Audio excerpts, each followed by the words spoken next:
What's good, everybody? Welcome back to the channel. Real quick before we jump in, if you're new here or you've been watching but haven't subscribed yet, I need you to hit that button right now. We're pushing hard to reach 1,000 subscribers, and every single one of you matters. Your support keeps this content coming, so let's build this community together. Drop a like, subscribe, and turn on notifications because we're bringing you the realest breakdowns in the game. Now let's get into it.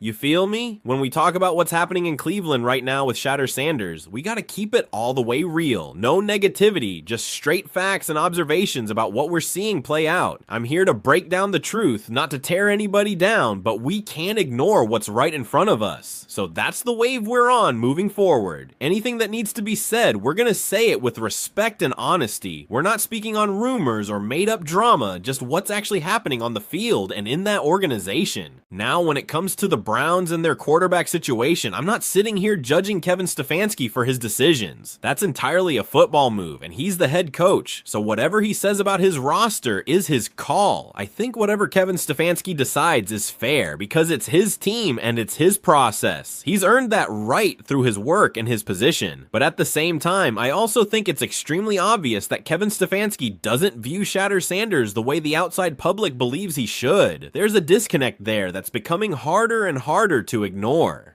When you really think about this whole process, it feels like Kevin Stefanski wasn't ready to draft Shedeur Sanders in the first place. And then once the draft happened and Shedeur became a Brown, it seems like there wasn't a real plan put in place to handle everything that comes with having a player like him on your roster. You have to understand that with Shedeur Sanders, you're getting more than just a quarterback. You're getting more media attention, more scrutiny, more eyes on your organization than you've probably ever had before. He's going to be treated unlike anything else in that locker room or anything else we see across the league right now, and that's just based on who he is and his position in the spotlight. He's a rookie quarterback who's been under the microscope since the moment he stepped into this league, but this time around the criticism isn't really about Shedeur's talent or his leadership qualities. It's about the people around him, the ones who were supposed to guide him, protect him, develop him, and build him up into the player everyone knows he can become. Instead, as Ryan Clark made crystal clear on First Take, it's starting to look like Kevin Stefanski never really believed in him from the very beginning. Ryan Clark said it straight up, no filter, no holding back. He looked right into that camera and said Kevin Stefanski never really messed with Shedeur Sanders from the start. Stephen A. Smith leaned forward in his seat. Dan Orlovsky raised his eyebrows, almost caught off guard by how direct Ryan was willing to go with his assessment. And then Ryan kept going, laying it all out there for everyone watching at home to process. He said Shedeur Sanders is right there, starving and waiting for an opportunity, so Ryan looked at the situation early on and told himself, okay, maybe that's just how it goes in the NFL. Joe Flacco is a veteran with years of experience under his belt. Kevin Stefanski is a respected coach who knows what he's doing and has a track record of success. So maybe there's a method to this that we just can't see from the outside looking in. But then something like this happens, and we're all supposed to sit here and believe that Bailey Zappe is legitimately the number 2 quarterback on this squad. Really? That's what we're doing now? Ryan said he finds that to be more than a little fishy, and honestly, most people watching would probably agree with him.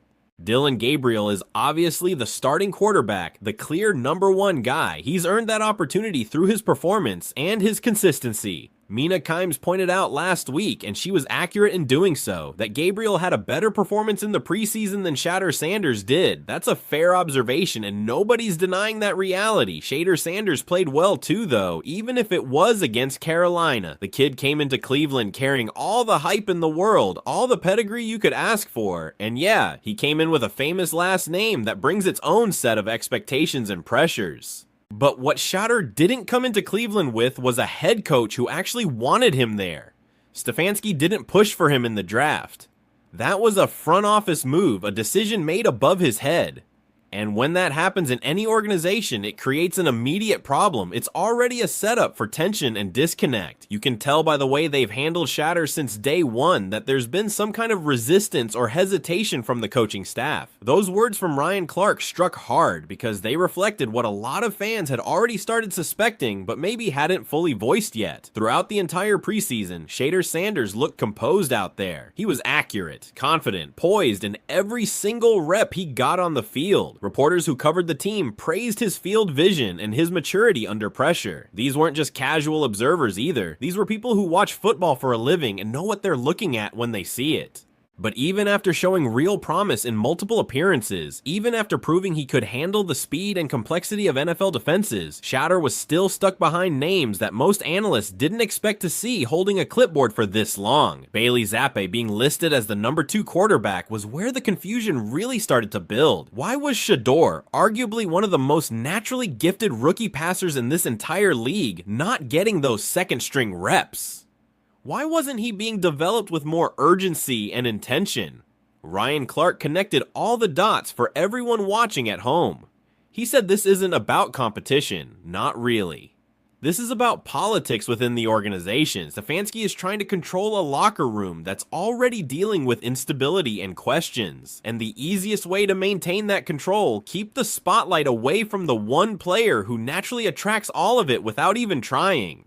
He was talking about Shedeur's presence as a whole, not just his playing ability. From his college days under Deion Sanders at Colorado, Shedeur wasn't just a quarterback running an offense. He was a brand, a symbol of a new kind of athlete who understands both the business side and the game itself. His name alone brings cameras, journalists, social media attention, and massive public interest. But that level of spotlight can make some coaches deeply uncomfortable, especially ones who prefer quiet systems, predictable hierarchies, and players who stay in their lane without causing waves.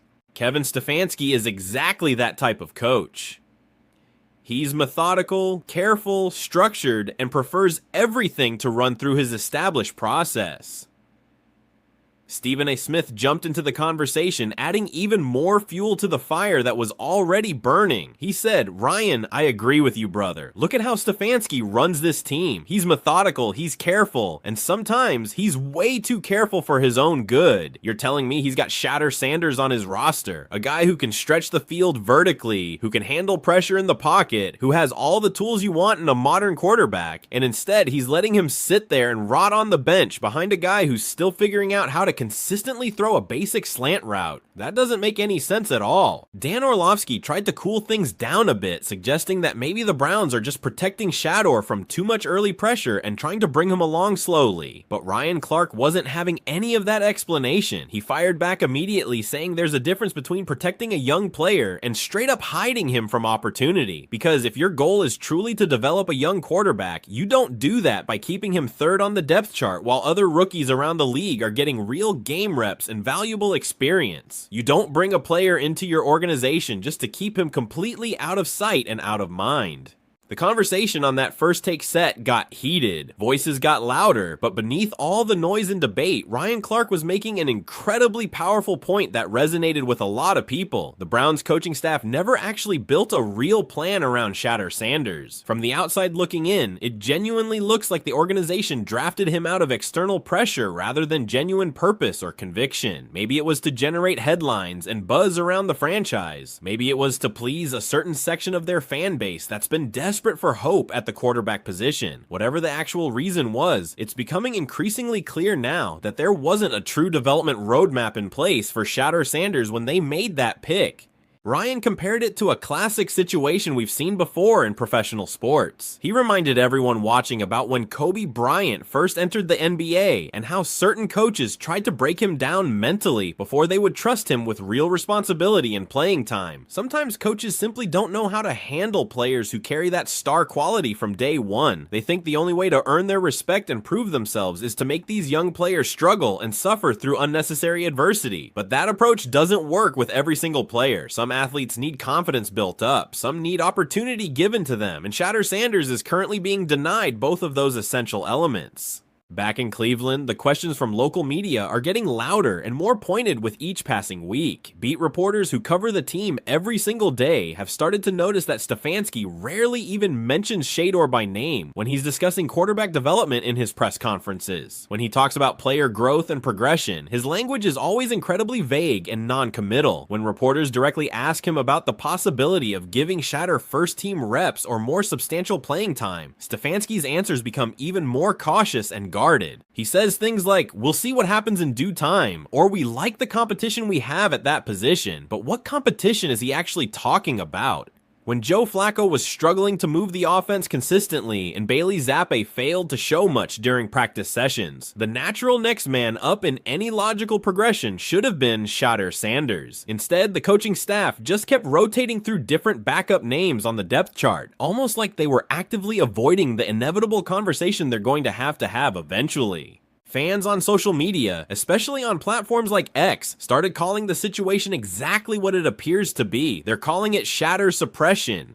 Posts have been flooding timelines with video clips of Shedeur's precise throws during training camp and preseason games, compared directly against clips of Bailey Zappi missing open reads and struggling with basic decision making. The difference in performance level was completely obvious to anyone watching with objective eyes. Ryan Clark's comments on First Take didn't just expose Stefanski's apparent reluctance to fully embrace Shedeur, it validated the growing frustration of thousands upon thousands of Browns fans who have been watching this situation unfold in real time. Ryan said if this coaching staff genuinely doesn't believe in Shedeur Sanders, if they don't see him as a legitimate part of their future plans, then the right thing to do is let him go somewhere that actually does believe in him. Trade him now while you can still get value. Don't waste his time. Don't waste his prime developmental years having him sit behind people who aren't even remotely close to his talent level. That particular line hit like an absolute thunderbolt across the NFL media landscape. Within just a few hours, social media completely exploded with reactions, opinions, and hot takes. Hashtags like Free Shedeur and Let Him Play started trending nationally. Even former NFL players started weighing in with their own perspectives on the situation. Chad Johnson posted on his account saying Ryan Clark is spitting straight facts right now. You don't bench a quarterback with that kind of talent unless you're genuinely scared of the attention and noise he naturally brings with him. And Deion Sanders himself, though he's always very careful and measured with his public words when it comes to his son's professional situation, posted what seemed like a subtle message that fans immediately connected to this entire controversy. His post simply read, "God's plan will always expose what's hidden. No direct names mentioned, no specific situation called out, but the timing and context made the meaning pretty clear to everyone paying attention." Inside the Cleveland locker room, the dynamic has reportedly become increasingly complicated as this situation has dragged on. Players who bonded with Shedeur during training camp have spoken about his incredible work ethic and his genuine humility despite all the attention he receives. They say he consistently stays late after every practice session, reviewing film on his tablet, running through footwork drills by himself, always trying to improve and prove himself. But these same teammates also quietly admit that Shedeur is frustrated with how things have unfolded, not because he can't handle the media attention or the pressure of his name, but because he genuinely feels like he hasn't been given anything close to a fair shot to compete and show what he can do. A source close to the organization told local reporters something that really cuts to the heart of the matter. The source said Shedeur isn't sitting around asking to be handed a crown or demanding special treatment. He's simply asking for reps, for opportunities, for the same chance to compete that any other player in his position would reasonably expect. Meanwhile, the coaching staff continues to publicly downplay the entire situation in press conferences, calling it a completely normal part of competition and roster management. But even inside the organization itself, there are growing whispers that Stefanski's approach to handling this situation could seriously backfire on him and the team.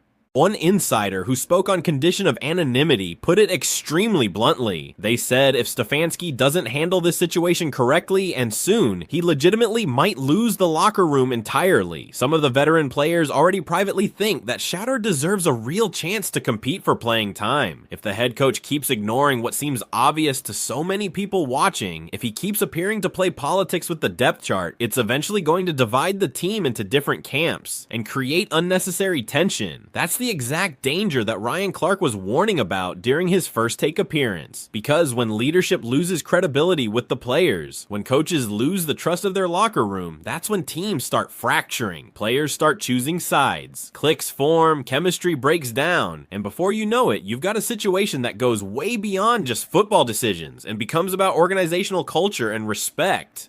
Shedeur Sanders represents something much bigger than just another rookie quarterback trying to find his way in the league. He represents an entire new era of athletes who bring their personal brand, their massive social media following, and their unshakable confidence with them wherever they go. He doesn't fit neatly into the quiet, stay in your lane, don't make waves type of mold that Kevin Stefanski clearly prefers in his program. But here's the reality that coaches like Stefanski need to understand. The NFL is fundamentally changing right in front of our eyes. Quarterbacks today aren't just passers who execute a game plan. They're the faces of entire franchises. They're marketing assets. They're cultural icons. And if a head coach can't figure out how to adapt to that new reality, he risks losing both games on the field and respect in the locker room. Ryan Clark captured this shift perfectly when he said Stefanski is trying to coach like it's still 2005, but we're living in 2025 now. The rules have changed. The expectations have evolved. You don't try to silence players anymore or keep them in some outdated box. You empower them. You build your system around their strengths. You let them be who they are while still maintaining structure and accountability. In the days immediately following that broadcast, speculation about Shedeur's long-term future in Cleveland grew incredibly intense across all media platforms. Sports analysts and talking heads started publicly listing potential trade destinations if things don't improve. Teams like the Las Vegas Raiders, New England Patriots, and Atlanta Falcons, all franchises currently dealing with their own shaky quarterback situations, were frequently mentioned as possible landing spots that might be willing to give up assets to acquire a talent like Shedeur.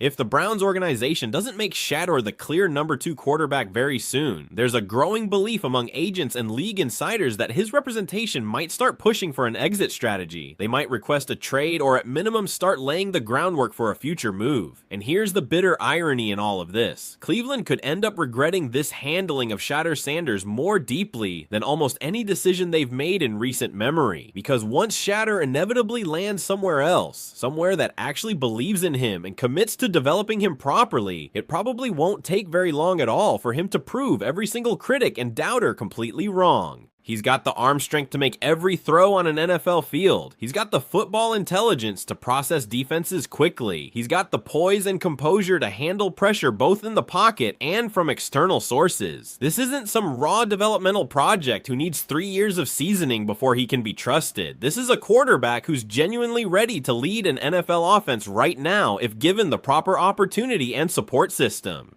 Yeah, I imagine that Stefanski has an extremely long list of things he needs to think long and hard about over there with that entire squad.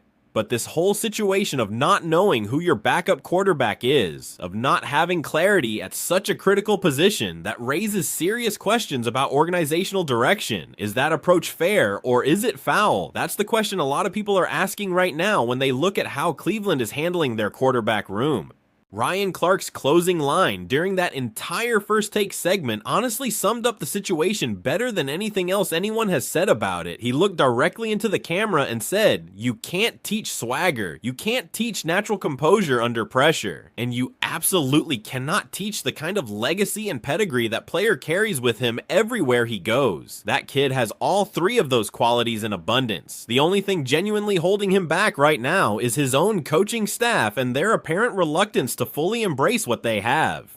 As that video clip continues to circulate widely online, getting shared and reshared across every social media platform, Browns fans have become deeply divided on how to view this entire situation. Some fans are still defending Stefanski's patient approach, arguing that rushing a rookie quarterback into action before he's truly ready can permanently destroy his confidence and derail his entire career. They point to examples of young quarterbacks who were thrown into the fire too early and never recovered from the experience. But other fans see right through that reasoning. They view it as nothing more than a convenient excuse to avoid making a decision that might create short-term discomfort or challenge the established hierarchy. They argue that at some point you have to trust what you see on the field and give talented players the chance to prove themselves in real situations. Either way, this situation is rapidly reaching a point of no return. If Shedeur doesn't start seeing meaningful snaps soon, if he doesn't get legitimate opportunities to show what he can do beyond just practice squad reps, the pressure from both fans and media is going to force the organization to make a tough decision one way or another.